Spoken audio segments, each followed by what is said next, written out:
Tout commença dans la steppe, dans le cercle des regards qui crépitaient avec le feu de camp. La voix du violon de Jag planait par-dessus l'hiver immobile qui parfois arrêtait le cœur des hommes. Ainsi le vieux Johann était-il mort 3 jours plus tôt. Jamais il ne connaîtrait l'enfant à venir.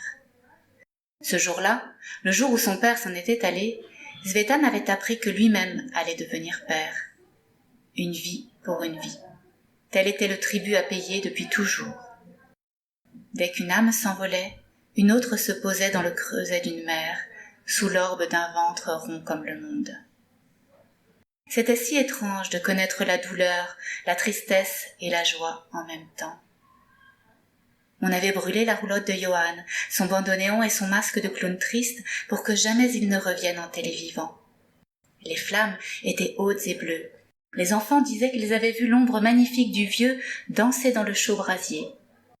Il emportait avec lui le souvenir des chemins parcourus, la trajectoire des hommes croisés sur le bord des sentiers, le regard vide des êtres faméliques qu'on forçait à mourir, là-bas plus au nord. Le bon et le mauvais dans le regard et la chose regardée. Mais ces dernières années, il avait surtout vu le mauvais. Le monde est ainsi, on n'y peut rien, disait-il souvent. Il tourne comme un manège qui s'en va vers le pire, toujours un peu plus loin à chaque tour. Johann était un prophète de malheur.